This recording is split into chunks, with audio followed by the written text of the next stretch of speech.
या व्हिडिओला लाईक करा आणि आम्ही बैलगाडाप्रेमी या यूट्यूब चॅनलला सबस्क्राईब करा.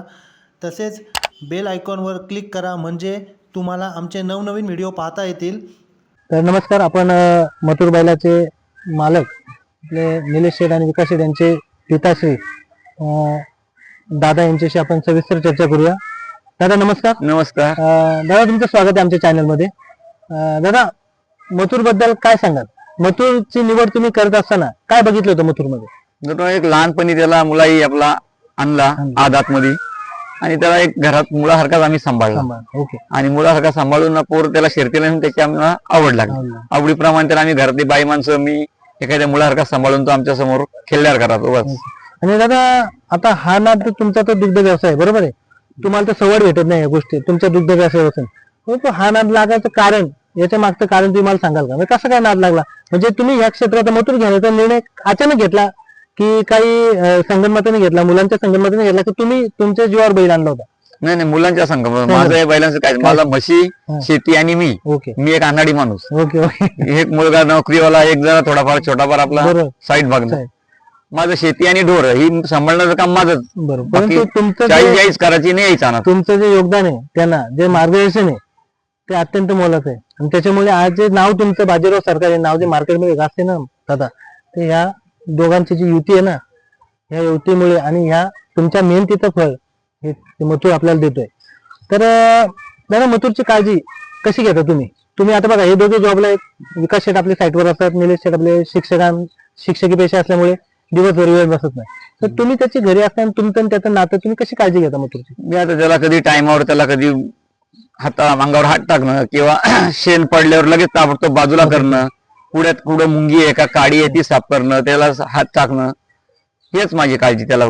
बाकी मला मारणार नाही, काय नाही. बाकी बघा, बाकी आता निलेश भाऊंच्या मुलाखतीबद्दल आपण संपूर्ण ओळखलं का तो कोणाकोणाला मारतो, किती त्याने इन्सिडेंट केलेले आहेत, किती राग आहे त्याला. तुम्हाला आता कधी अशी भीती वाटत नाही का त्याची? काहीच नाही कधी. मला कुठेही त्याच्या शेळ्या वाटता का, कुठेही काय करा, आज पण तो तुमच्याकडे धावत नाही? कधीच नाही, आज परत धावलाच नाही. आताही सुद्धा. तुम्ही दादा पहिली त्याची शर्यत बघायला जात असाल बरोबर, जेव्हा आपली जोडी जाते प्रत्येक मालकाला अभिमान असतो आपल्या बैलाची शर्यत आपण बघितली पाहिजे.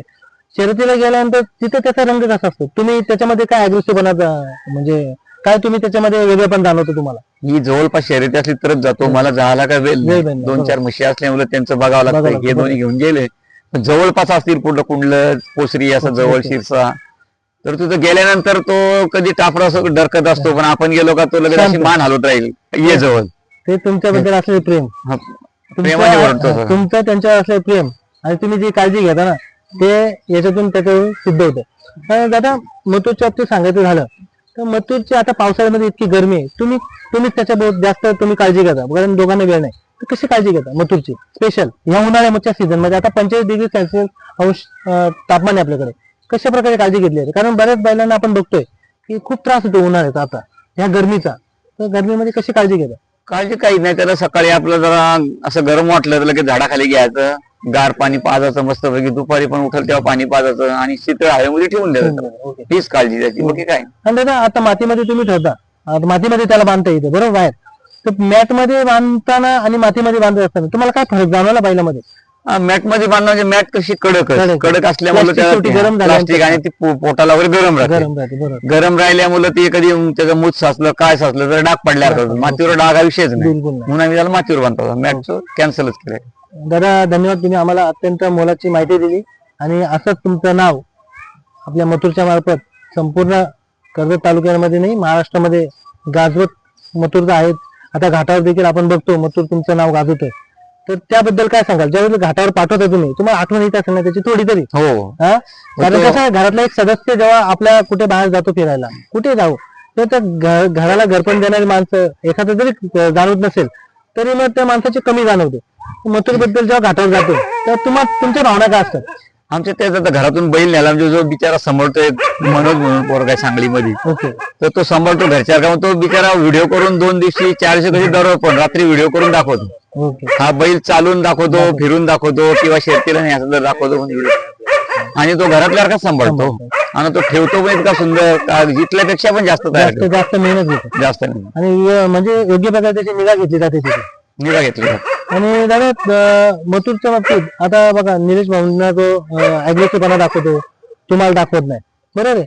असं वेगळं पण कसं काय, म्हणजे निलेश भाऊंनी पण त्याला काय केलेलं नाही, तुम्ही काय त्याला केलेलं नाही, पण तुमच्यावर एवढं प्रेम कसं काय? नाही, प्रेम जो कुठलाही माणूस जो बैलाकडचा शेण काढतो किंवा त्याच्या अंगावर हात टाकतो, त्याला पाणी ठेवतो, त्याला खायला ठेवतो, तो बैल त्या माणसाला मारतच नाही. हे अत्यंत हे मोलाचं शास्त्राचं. मार्गदर्शन दादांनी दिलेलं आहे. बैलाचं आणि मालकाचं नातं काय असतं हे याच्यातून आपल्याला जाणवतंय. आणि दादा आता एक महत्वाचा प्रश्न तुमच्याकडे घेतो. ज्यावेळी शर्यतीला बैल जातो, शर्यत करून आल्यानंतर जेव्हा गुलाल अंगावर पडतो त्यावेळी तुमच्या भावना काय असतात? आनंद वाटतो ना, कारण माझ्या वडिलाला बाजीराव म्हणून नावाने ओळखायचं ओके आणि तिथे अनाउन्समेंट सगळी बाजीराव सरकार कोशाने. ओके बाजीराव सरकार कोशाने म्हणजे आमच्या अंगाला क्षार वाटतात. ओके तर गावाचा पण आदर आहे बरोबर आणि आपल्या बाबाचं नाव आहे जो जिकडे तिकडे गाजला जातो. आणि तो एक रुपेश कदम आहे, त्याला एक बैल घेऊन दिलाय, ओके तोही आमच्याच बाबाच्या नावाने बैल उचलला जातो. ओके आणि एक नावाला गुळाल आहे किंवा किंमत आहे. मार्केटमध्ये जे नाव आहे ते नाव चर्चेत राहण्याची खूप काही गोष्टी म्हणजे आपल्या दैनंदिन जीवनामध्ये जीवन जगत असताना जे नाव आपलं टिकवण्याचं जे सामर्थ्य आहे ते देखील खूप मोठं असतं. कारण हे बघा, नाव कमवायला खूप इज्जत कमवायला खूप कालावधी द्यावा लागतो. परंतु मथुरच्या बाबतीत जो मथुर तुमच्या दावणीला जेव्हापासून आला, मथुरने जे तुमचं नाव वरच्या लेवलला नेलंय ते मला नाही वाटत आजपर्यंत मथुर तुमचं खाली आणेल. कारण त्याची जी मेहनत आणि त्याची जी पळण्याची जिद्द आहे त्या धमकीवर त्या धमक जी आहे ती कंटिन्युएशन मध्ये आपल्याला दिसते. तर दादा याच्या बाबतीत तुम्ही काय सांगाल मथुरच्या बाबतीत? आता बघा, सर्जरी झाली, संघर्ष योद्धा म्हणून आपण त्याचा उल्लेख केलेला आहे, बरोबर. आता ज्यावेळी जरा तो खरोखर आजारी होता, तुमच्या भावना कशा होत्या? तुमच्या तोंडून मला ऐकायचं.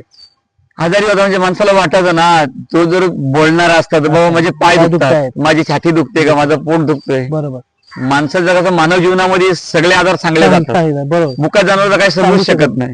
मग आम्ही विचार करायचो, आम्ही दोन्ही मुलं आम्ही विचार करतो याचं काय करायचं. मग तो चालताना त्याला दुखापत व्हायची, काय व्हायची, मग जरा आमच्या भावना दुखवायच्या अशा. मग घ्यायच्या हिशोबाने ते बाबा सर्जरी डॉक्टर बघून त्याची मग मुलाखत घेऊन मग त्याच्या आजारपणाचा लिलेआउट लावून त्याला क्लिअर केला. आता असंच नाव आपलं मथुर संपूर्ण महाराष्ट्रामध्ये करत राहू या आमच्या चॅनलकडून तुम्हाला सदिच्छा. आता पुढील माहिती आपण विकास शेठ ठोंबरे यांच्याकडून घेऊया. चला विकास शेठची सविस्तर चर्चा करूया.